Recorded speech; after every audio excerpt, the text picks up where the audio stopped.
Hi, welcome back to Random Reading Pathways. A couple days past the end of September, so a little bit late, but I just wanted to check in quick with a few updates, including a couple books that I did finish in the past month, a few thoughts about those, and a little look at a couple additions to my TBR list influenced by the Random Reading Pathway.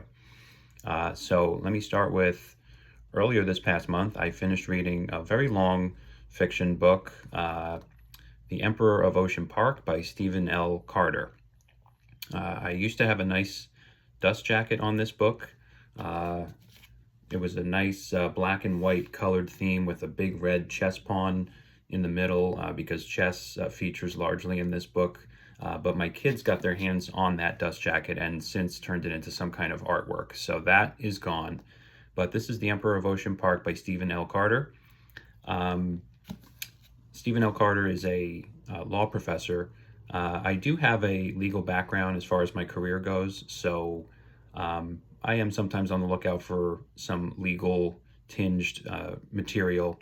I'm not really too tied to that genre. I'm not really reading a lot of John Grisham or things that are tied necessarily to the legal genre. But if it does factor into the book and into the plot, it does add something for me usually. So basically, with this book, the main character and the narrator that the story is really told through is a law professor who really takes on the persona of the author in character form for the most part. But the story involves his father, who you find out right at the beginning is now dead, was a esteemed judge in a federal circuit court of appeals.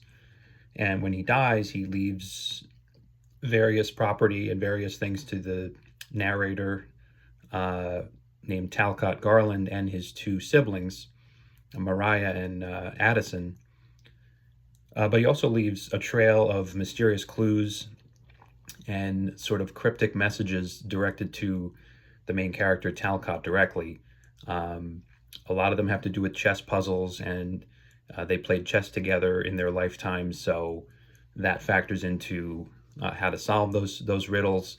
Ultimately, the goal being Talcott trying to uncover a hidden message or a posthumous kind of revelation from his father, the judge, that has been left for him. And it is a bit of a thriller in the sense that the material that is being sought to be discovered is sort of dark in nature. And the judge, it turns out, as you learn more about his dealings and his career, has been dabbling in some things that aren't necessarily above board. So, yeah, it's a very maybe slightly excessively long book.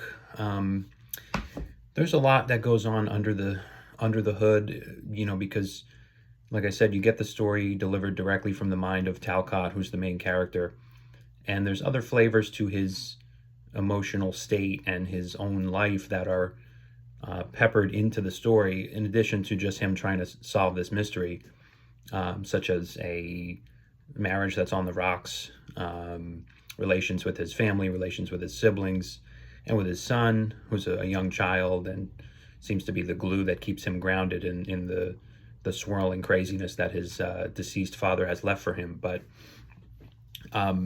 yeah, I think that some of the other things you experience of Talcott's mindset through the story beef it up, a good amount. There is a lot of focus on his marriage, which I feel certainly helps round out Talcott as a character and gives you more insight into who he is and why he does the things he does throughout the story. But in the end, really the primary driver of the plot is the mystery that he's trying to solve, and he's trying to solve it before other bad actors in the story solve it first. So some of the other things, side plots going on with Talcott, maybe, distract a little bit sometimes from the main story that's happening, but ultimately it was a good read. And like I said, I did enjoy some of the legal aspects to it.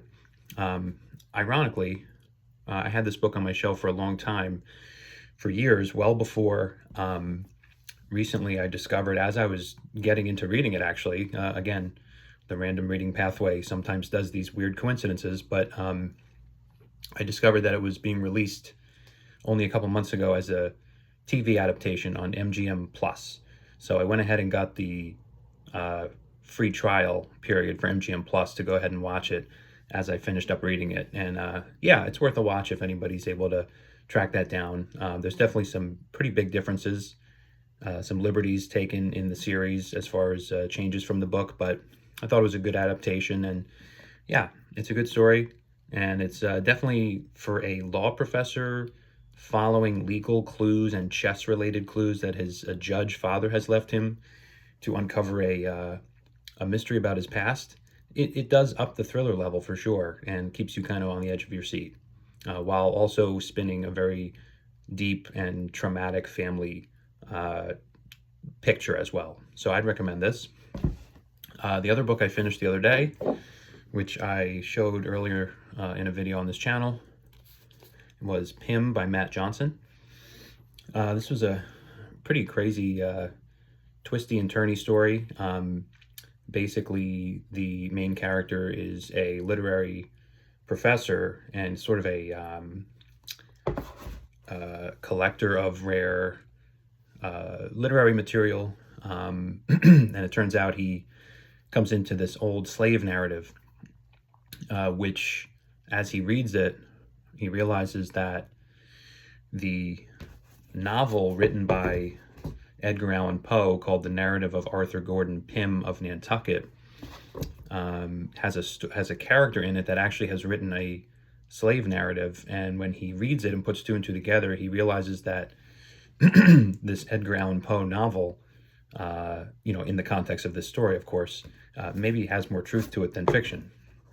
And it leads him to recruit this, crazy, colorful gang of kind of a expedition team, and led by his cousin, who is a sort of explorer of sorts. And they go round up this group and go to Antarctica in search of this mystical land that is talked about in Edgar Allan Poe's book. And I don't want to spoil anything, but when they get there, it doesn't take long for them to find some very unexpected things. They're not alone when they get there as they thought they would be. Let's put it that way. Yeah, very interesting. Racial elements definitely play a big role here. The main character is black, the author is black, and the entire crew that they get together is black. But the author does an interesting job of kind of using color to represent race in a way in the story, like insofar as they're in Antarctica, which is a white, barren landscape, and the color white being prevalent in Antarctica is discussed very often in contrast to the blackness of the characters, and some of the things they discover are also white themed, and it definitely plays an underlying role in this story as to relations between white and black and relations between one group of people and another, power dynamics between certain beings, and who's going to win out in that struggle. So that was an interesting kind of underlying engine that was driving this. But really, it's a fantasy kind of situation when they get there. Definitely some supernatural element to what they encounter in Antarctica. But there's a literary drive to it too, in the sense that he's trying to piece together this mystery left by Edgar Allan Poe's somewhat supernatural novel as well. So very funny. Definitely some good laugh out loud moments. I have a little marker here for just a part that really grabbed me. There's a character that gets introduced late in the book, and he's a funny character. Kind of a cliche, a little bit of a caricature of a certain type of person, very full of himself, and almost plays like a goddish role a little bit. And the line that really caught me on this page was, and in the context of reading it, you'll see what he's talking about, but to not spoil anything, I'll just give you the line, which is, "God created nature, I just improved on it." So that line really stuck out to me. And that made that character actually one of my favorites in the end. So that's Pym by Matt Johnson. It dragged a little bit at times. Felt like it was taking a little longer to get through it than I would have liked, but it was well worth a read. And then so I just wanted to also add quickly some updates to my TBR. This was also kind of influenced a little bit by random reading pathways, the theme here. It influences not just my current reading, but also my TBR. So long story short, one of the issues with PIM, and it wasn't distracting or anything like that, it wasn't a deal breaker, but I kind of did notice there was a few editing mistakes in the book, which is rare.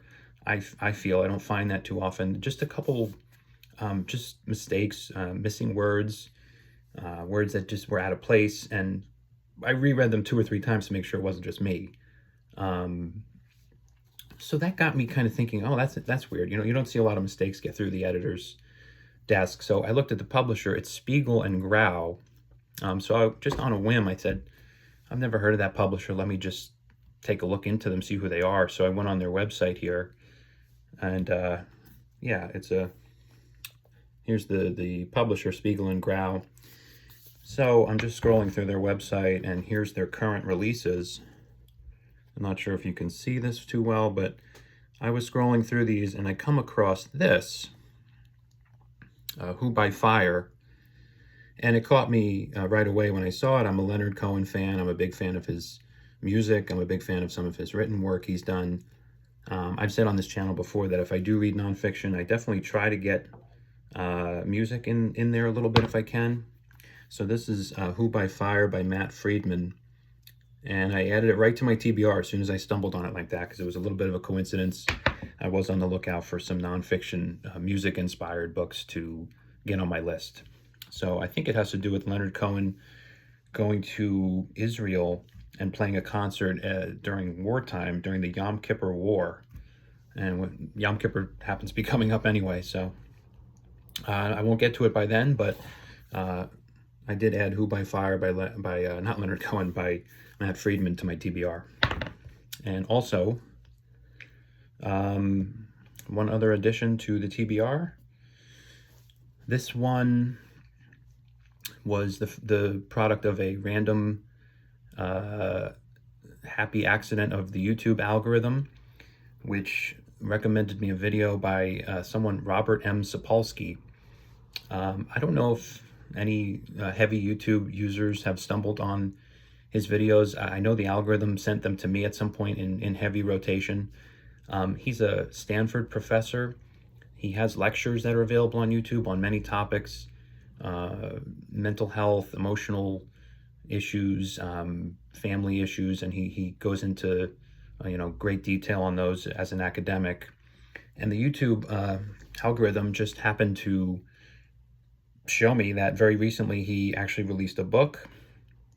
This book by him, let's see, I don't know if I have a date here on it, but I know it is from either this year or last year, but it's his most recent book, and it's right here. Robert Sapolsky. It's called Determined: A Science of Life Without Free Will. So when I quickly read about the description here, I believe it's, as the title would suggest, it's Robert Sapolsky from an academic standpoint going into the science of free will, the science of predetermination, and how free will as a concept is either alive or not, and whether it's true or not. And that's something that I dabble with myself. I've mentioned on a previous video on this channel that part of what random reading pathway is for me is all about following the randomness and seeing how many coincidences and interesting connections it can bring out. And, in doing that, questioning a little bit whether, is it worth following free will? Is it worth following randomness? And do they take you to the same place anyway in the end? So that's kind of what this journey is for me. And again, this one was recommended in a video on YouTube, not on a BookTube review or anything, just an interview with him, I think, where he talked about the release of this book. So I saw it, and it fit right into my random reading pathway here. So this will be on the TBR now to read. So a couple nonfictions made their way to the TBR, and the pathway will continue. I just follow these coincidences. I follow these little unexpected connections and moments that seem to be pointing me in a certain direction. And that's what I'm trying to highlight here on the channel. I just think it's interesting. So again, I finished Pym by Matt Johnson. That was a good kind of supernatural comedic type book, which I enjoyed, and The Emperor of Ocean Park by Stephen L. Carter. If you have a legal interest at all, with a little bit of a thriller mix and and a strong family dynamic to that, I would check that out. And also, there's the TV show of this now on MGM Plus, which I thought was also worth a watch. So yeah, just wanted to check in with those quick updates. Thanks for taking a look, and I hope to be back soon with some more. Thanks.